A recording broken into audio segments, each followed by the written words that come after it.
What we do in life, it goes in eternity.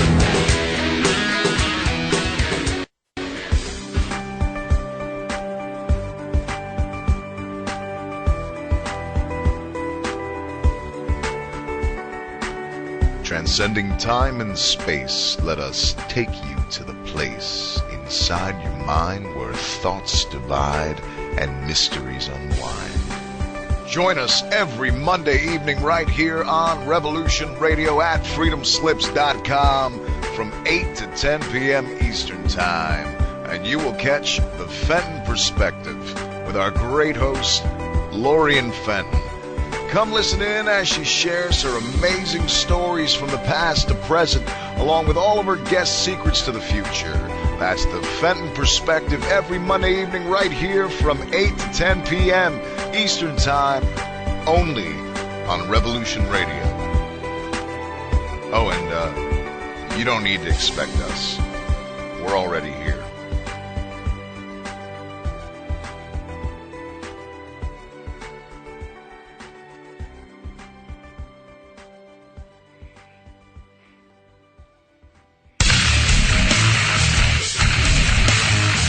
Revolution Radio.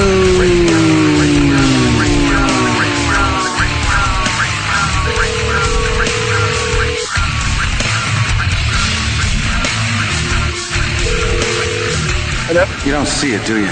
How close we are to absolute chaos? Hello, Emmanuel? The sick ones are sitting on their fat asses, eating and drinking themselves into a stupor, polluting the world without a second thought while it goes down the toilet. Nobody wants to do the nasty work.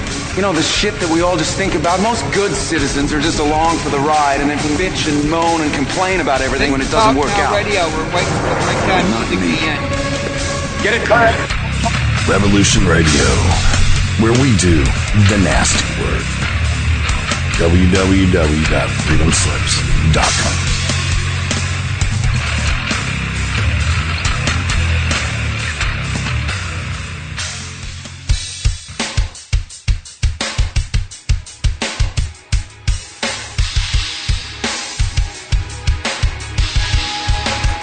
Enter into a world unseen on Raven Star's Witching Hour.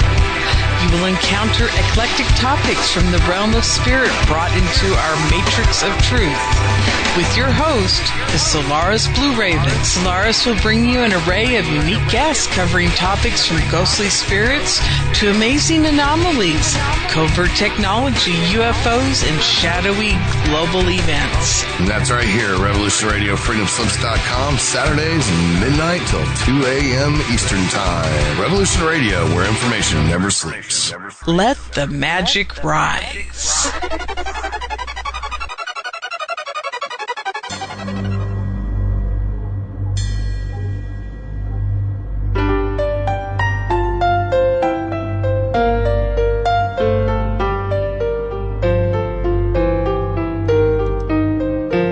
Did you ever feel that things were not quite right? That everything was just ever so slightly askew? Do you have, to paraphrase Morpheus, a splinter in your mind? If you're interested in hearing the latest information about UFOs, the paranormal, ancient cultures and structures, monatomic elements, longevity, fantastic discoveries in science, downloaded to your brain, then tune into us. Hi, I'm Dave. And I'm Mackie. And we are Shiny Side Out, Sundays 2 to 4 a.m. Eastern. See you then. Revolution Radio, freedomslips.com. You don't need to expect us. We're already here.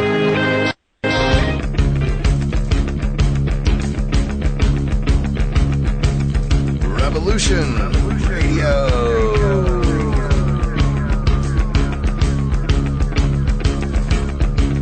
You're listening to Revolution Radio, freedomslips.com, 100% listener-supported radio, and now we return you to your host.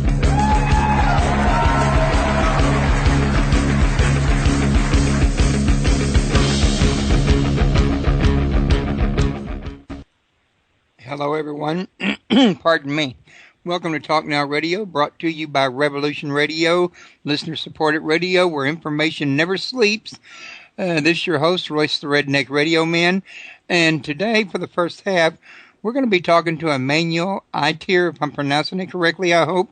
I'll get him to correct me in a minute if I'm not. About Femme, Women Healing the World. It's a new video he's got out. And he's going to let us know a little bit about what's in this here. And in fact, I think last week I had a Karen Tate on, or the week before, who is a part of this here movie, and I wasn't aware of it at the time. So, Emmanuel, are you with me? Yes, I'm right here from beautiful sunny Santa Barbara, driving in my car, trying to get home to prepare lunch for my family. So yes, we just completed a movie that was released shortly after September 11 at the end of last year, but it's still going on, and then the Blu-ray and DVD is coming in June. Right now, it's a movie that everybody can watch online at www.femme, F-E-M-M-E, themovie.com. And it's really a leap of faith I took for the last 3-4 years, going all around the world, from the U.S. to Europe to India to Latin America, China, and met with amazing women and tried to figure out what's wrong with us. Not only we men, but the planet in general. So we went ahead and, brainstorm about politics, economics, religion, sociology, everything, big topics. And this is really a movie, even so it's called Femme, Women Healing the World. It's really a humanist movie. It's both for men and women. I think men have a great deal to learn about, their better half. And I think if they watch our movie, they will have a better relationship because they will get a little more that amazing human being that is a woman. And then it's really to also empower women to run more into politics, economic, religion, and just tackle the big debates and the big ideas and try to figure out what we did wrong for the last 3,000 years. Because obviously it's a very dysfunctional planet. Our economical system is down, financial system is down, religion is cuckoo. So we have to rebalance things. We have to revisit things. Gun control is a crazy issue as well. It always made me as a dad that I would want to give my son or 5-year-old a gun to go and play with when we all know that the gun is made to kill. But we really have to bring back things in perspective, rebalance, and go back to our common sense. What makes sense, and what makes sense is not to kill, not to sleep with your neighbor's wife, not to steal money. It's really to love, and that's it. There's nothing else. The rest is BS. Well, you was mentioned a minute ago about seeing what you could, if we could figure out what was wrong with the world. I always thought you could sum it up in one word: everything. No, it's not that dramatic. Come on, we don't want to depress our audience. I think we have a few problems caused by very few people, and usually they are men gone cuckoo on their own BS ego. But really, that's it. It's the minority is making us want to believe that we have a major problem. We don't. It's a small problem, and the problem is that the media are paying too attention with that minority that's barking very loud. And us, the peacemaker, whether it's a radio show like yours or me with my peace movies, we are not paid attention to because they think they cannot make money off us. And I say, you're wrong. There are more consumers who are all about peace and love than there are consumers buying guns. And actually, consumers buying guns, they only buy guns. So really, you cannot sell them anything else. To us, you can sell everything but guns. So I say, invest where your consumers are, and we are the consumers of tomorrow. They are not. The 1% who's causing problem is not a consumer. It's obviously a destroyer. So you have to refocus really where you want to make money. And you want to make money with us, the consumer, the peace and love consumers. Well, if you're going to make money, I'd rather make it off of making peace than I would make it off of making war. Exactly. War is the worst business to be in because, again, it kills consumers. So really, why do you want to be in a business that kills the consumers? That makes sense, But people, the sad thing with a lot of people feel that they are focused on the short-term little earning and not on the long-term, precarious consumer plan. So that's a different pitch, and I think we have to refocus. I think, today men will agree they are tired of being broken and dead. So you have to refocus and drop your weapon and your anger and your hate. Refocus on love and your kid and your family and your wife. Right. Now, real quick, like, I forgot to mention it earlier.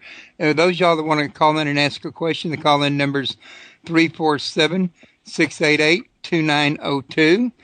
Feel free to call and ask questions at any time.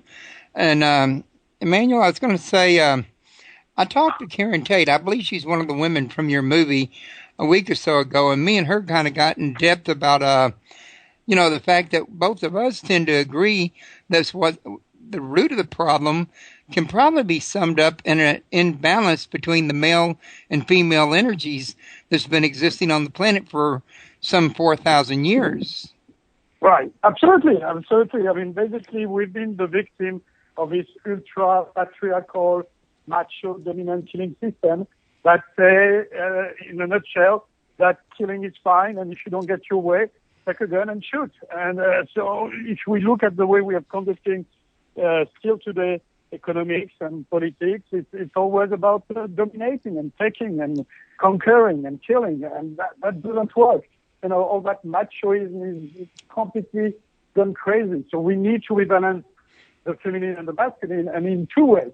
And not only to have, women in charge of that planet as partners, as we used to be, being both in charge 5,000 years ago, before, the monotheism arrived and the idea that men are the representative of God on earth.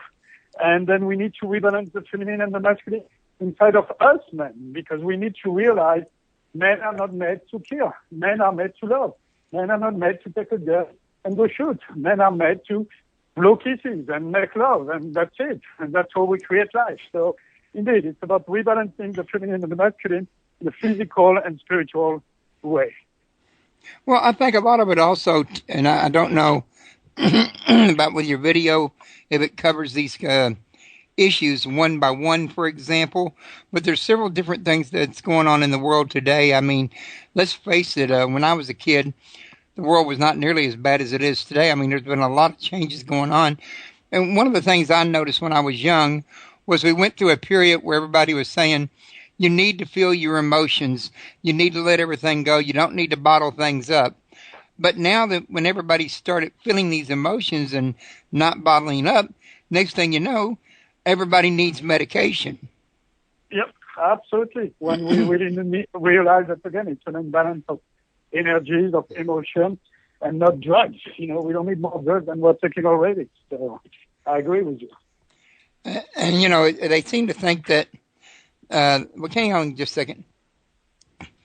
The answer to everything is in a pill bottle. And, I mean, I'm not against medicine. I mean, if you've got an infection, you need an antibiotic. I get that. But let's face it, to medicate medical problems that you can't even diagnose, you can't get a culture, an x-ray, a blood test, or anything confirming that there's a chemical imbalance, but yet claiming you have one and medicating it, that seems a little bit mad to me.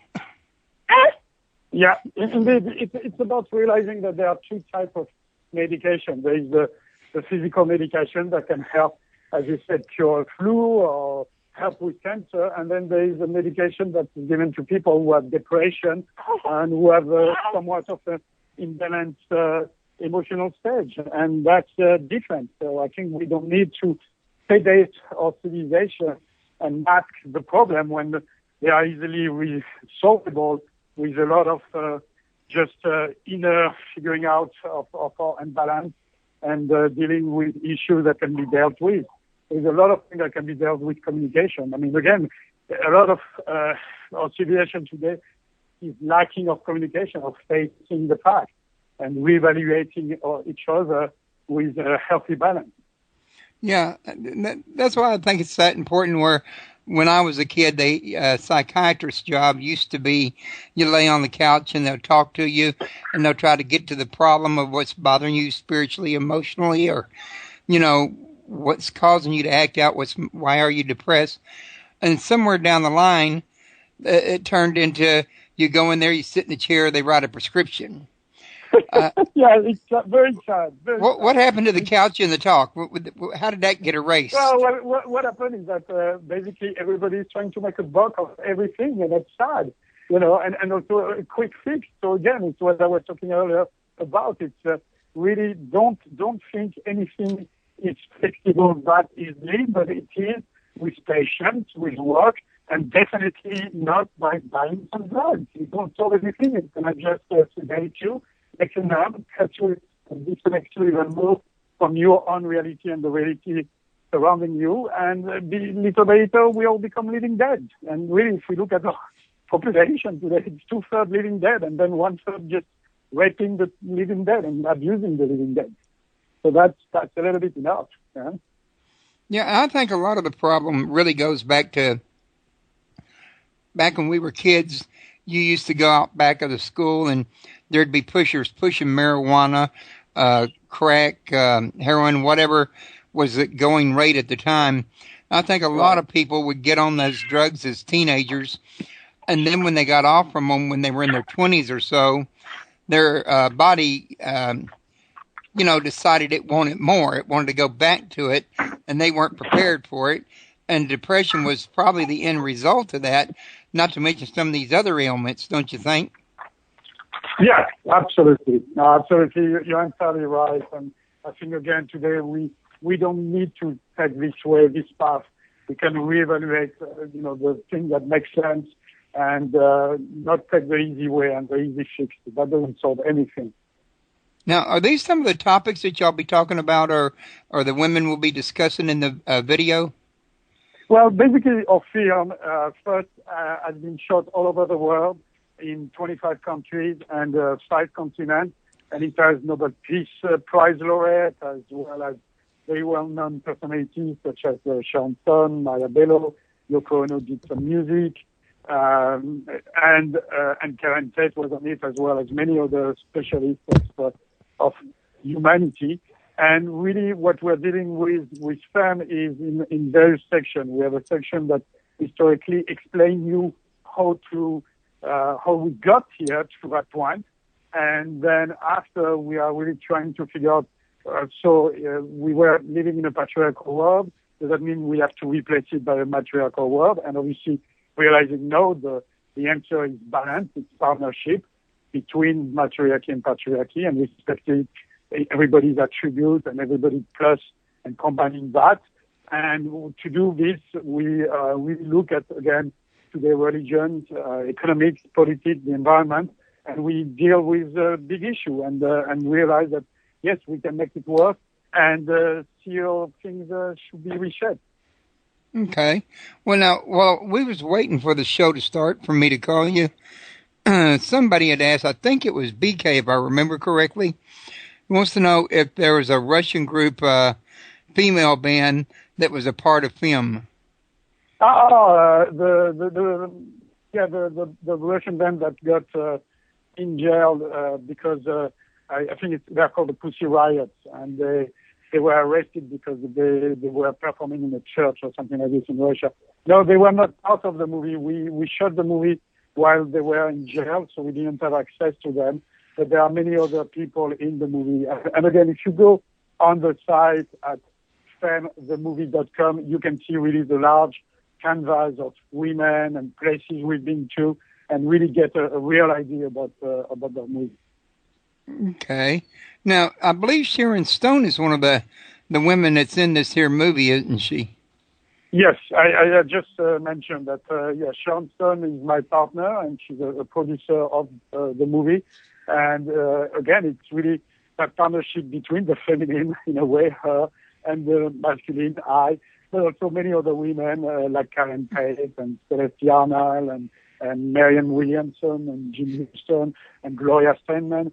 So it's not all about Sharon and I. It's really much more than that. We wanted to make a movie that shows that all of us are an agent of change, that all the women of the world, whether they are known or not known, really do make a difference and participate to that change. And the movie is about that. It's really trying to wake up people and tell them, don't wait to be saved. You are an agent of change.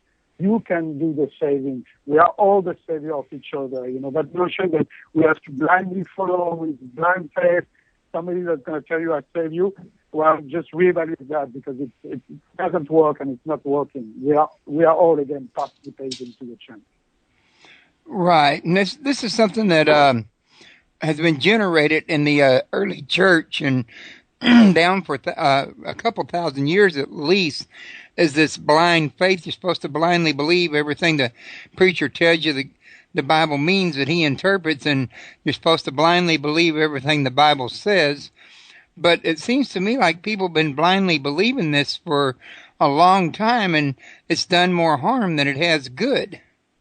Yeah, and especially as you just said, it's about interpretation, because if we take with respect the Bible, which is a great book with great ideas, it's just a blueprint for your existence.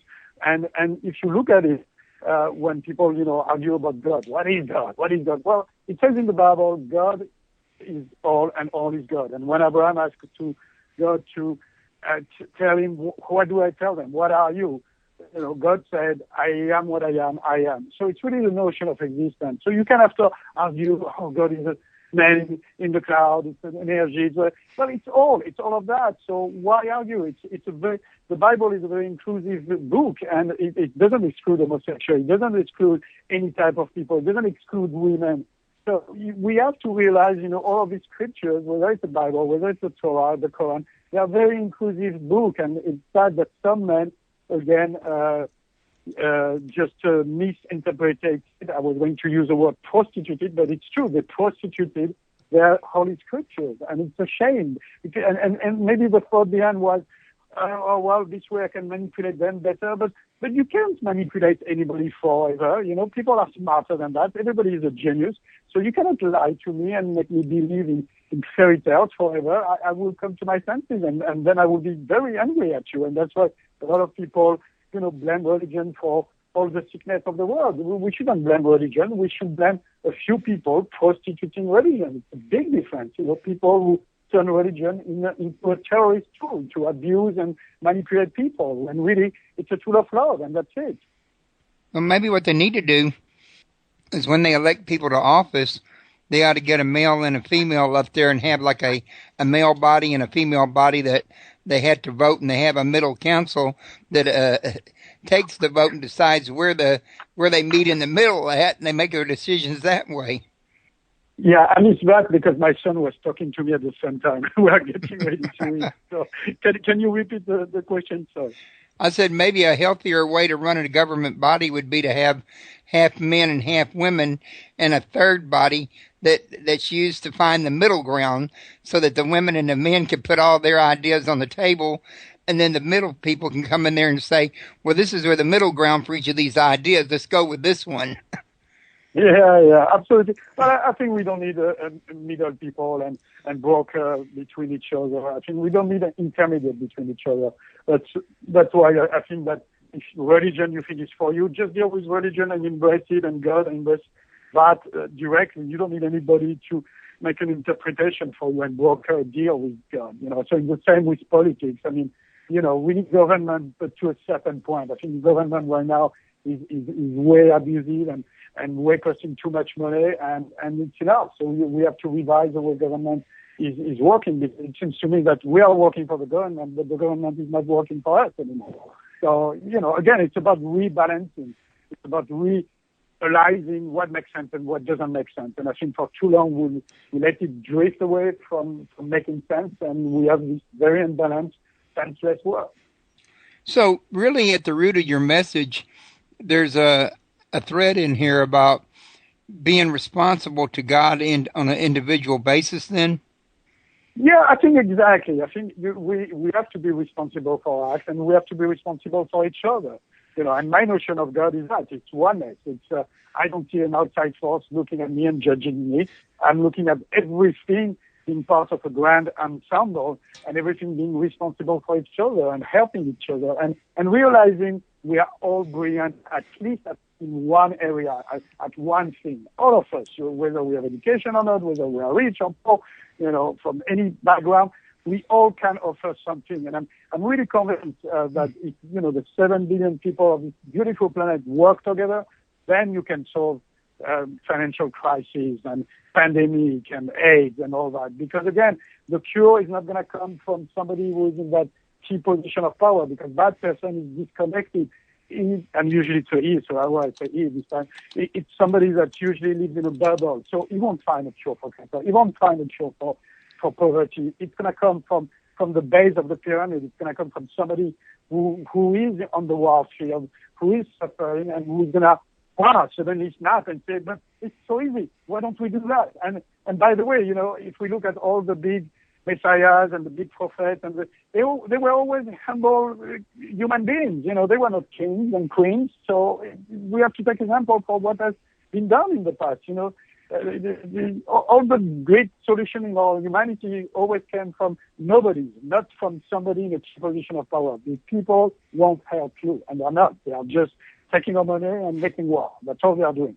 I mean, I exaggerate a little bit, but not so much, because if we look at everything they've done, other than war, I see classes being cut, education program being cut, there's a social health reform being BS. I'm without right now medical coverage because my premium went from $300 for a family of 5 to $1,000. How am I supposed to pay $700 more when I make barely $2,000 a month? It's impossible. So, again, the power in place are not going to do anything. So we need new people to run for power, and these type of people who are really spiritual, inclusive, rebalance and look for another way, because what is in place is not working, and it won't work. Yeah, I've heard other people complain to me since this Obamacare come out that it's costing too much to get insurance now. I know my sons have told me that a lot of jobs will only hire people part-time because if they hire full-time, they're required to provide insurance, and they don't want to provide insurance. So it seems and it's not that they can't provide it, that they can't afford it. So it's even worse. That means that this system hasn't been thought properly. It's a great idea. We need to figure it out, but it wasn't the right idea, because indeed, as your son is saying, the reason why more and more people don't want to hire full-time employees is because if not, they would be forced to pay for coverage, but they can't afford the coverage. And it's not that they are greedy, it's just they can't. They are not making enough. I mean, we are not in an environment that is healthy right now economically. They are telling you that the growth is happening and we are doing better. No. The 1% is doing better. And the way they are doing better is by cutting costs, cutting everything, laying off people. But we, the people, are more than ever suffering. We are not growing at all. We are dying every day. So, that's, again, it's really to tell the truth and don't mask. But again, the medias are not making their work. They are going to always interview with people who are on top of the pyramid, who are living in a bubble, who are not connected, who don't know how much a gallon of milk or gas costs. So why do you ask these people? Ask you or ask me, how to solve the problem, because we know how much a gallon of milk costs and a gallon of gas and bread, but they don't. Right. Now, it seems to me like this here latest bill by Obama has really, it hurt the economy without helping the medical system. And my understanding was he was trying to do away with a lot of the advantage that doctors and people alike were taking to the system, but I don't think he accomplished his goal. No, he did not accomplish anything. He accomplished a mess. And I think Obama is a great man. We need more men like this. But the problem is we only have one Obama. And we don't realize that the system around Obama is the same that was around Bush. It's more or less the same people. So it's really people with very lack of humanity and very little experience, other than reapplying the same solutions that are not working. And that's the problem, is we elected only one man when we needed to elect probably 100,000 men and women, by the way.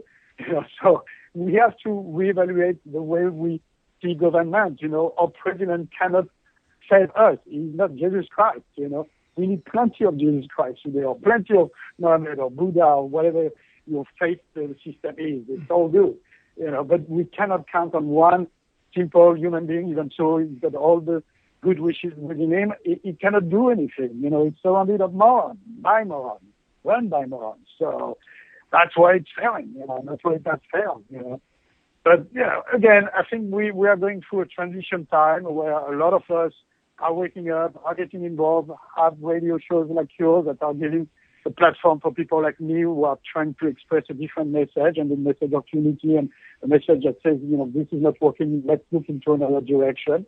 And so it's not about revolution, it's about re-evolution. It's about reevaluating and shifting and really trying to unite all the people of goodwill to make the change that we want to see in our world.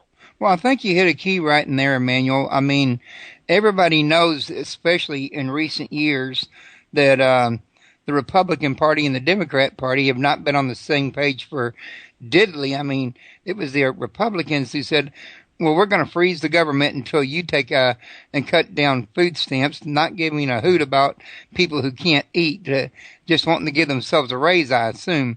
But that bespeaks an imbalance that the Republicans had the power to actually bully Congress, in other words, in a sense.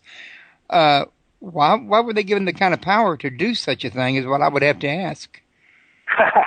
Well, again, it's a macho attitude. Whether you're a Democrat or Republican, I think you are way too macho these days, and you are way bullying the other side. And it's sad that we see each other in terms of size. You know, when you see somebody, it's like, what are you? You're a Democrat. Ooh, you're a Republican. Ooh. Come on, we are all Democrats and Republicans. There is no more separation. This is BS again. It's people making you want to believe you belong to one side and not the other. That's not true. There are great solutions on every side. So it doesn't mean you need to do like a silly communist vision of the world, you know, because that doesn't work either. So because everybody is an individual that needs to express its view, but we need to not be partisan. We need to be much more diplomatic and compromise and come to a term where both sides are happy. And sadly, because of that ultra-macho attitude that has been put in our head for so many years, saying, no, I know better. No, I'm in charge. You need to kneel down. I'm telling you, you're wrong. That's not true. Everybody is right and wrong. So it's about, again, pondering the solution that makes sense for everybody and not assuming that because you're on the other side, you are full of crap. That's not true. There are good ideas everywhere. And Democrats cannot assume that they are the savior of the world, and something with Republican. You know, they need to look at each other with love. The problem is they don't look at each other with love. They look at each other with a gun, and that's a problem, a mental gun. They want to show who's the bigger monkey, the bigger dog, you know, and put the others one on the knees and say, you see, I told you, I am your savior. Wow, that's crazy, you know. But they really have gone crazy. And there is a marked aggression in society. I've noticed it. Oh my God, there is so much hate and anger and racism. It's so sad when really we are all beautiful creatures, you know, and we need each other because again, we are the consumer of each other. We are the customer of each other. So why would I want to put you down and put you on your knees and make you bleed? That doesn't make any sense. You know, it's killing me. What goes around comes around. So, you know, politics should be the same. You know, what goes around comes around. And okay, one 4 years you're elected and the other 4 years the other one. Doesn't matter. You have to work together. The point, they are not working together. You know, they are telling us they are, but they're not. It's interesting that they are doing the opposite of what they preach. It's really sad. Really, really, really sad. I've got another 5 minutes because my wife is calling me. We're going to have lunch because we have a 2-year-old who's like really cranky. I see. Well, we had planned on this here till about 2:00, but if you've got to go, you've got to go. But you've told us. Can you eventually, because your show runs for 2 hours, right? Yes, sir. Yeah, so maybe if I take a half an hour lunch and then you call me back after and so we can keep going? No, I won't be able to do that because when you told me you only wanted 1 hour, I got Greg Rigsby to come in behind you for the second half. Okay, I'm so sorry. It's the imperfection of life, you know. And if I'm not a good compromise individual between my family and my job, I'm losing both. So, which is a good example of what I'm saying. But let's go ahead until basically I got Yao to come to the table. Let's keep talking. So, any other issues that I could put in light regarding what we're doing? Exactly what was it that got you guys interested in this project you got started in the first place? Yeah, correct. Well, basically I did that for my sons. You know, when I realized that my sons were going to grow up in a world of violence and war, I say, you know, I want to show them, no, they won't be raised to be the next victim of that system. And that's really what motivates me every day. It's really realizing, you know, every second somebody is dying on planet Earth somewhere. And so we just can't afford to keep fighting stupidly for a stupid reason. You know, it's intolerable for this government to lavishly spend money there and there, and not realizing that every second somebody is dying. So that's what motivates me every day, is to save 1% at a time with my movies. Well, okay. And are there going to be any other things you're going to do to further your goals, like any kind of workshops, forums, groups, or anything? Yes, right now, actually, better than that. We are making 5 more movies. One's going to be on economics and politics. One's going to be on the war and military. One's going to be on sports through the 4 elements of earth, wind, fire, and water. And one's going to be on medicine, healing the mind, healing the body. So these are really tools that we make available to everybody online. And also we have a distributor in college.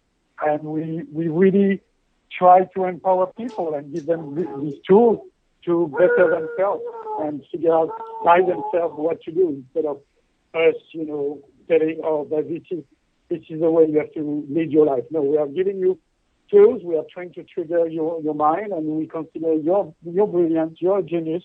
You figure out after what works for you. Instead of telling you, oh, this is the only system that works. I think we're all individuals. Things work for certain people, and some other things don't work for other people. So is it just going to be you, or all the people that's involved in the film are going to be having these, like, I guess you could call them workshops? Some of these people are coming back in all the movies, and then we are inviting new people. I already started to shoot all around the world, and next into Chile, where Femme is going to premiere in 2 weeks.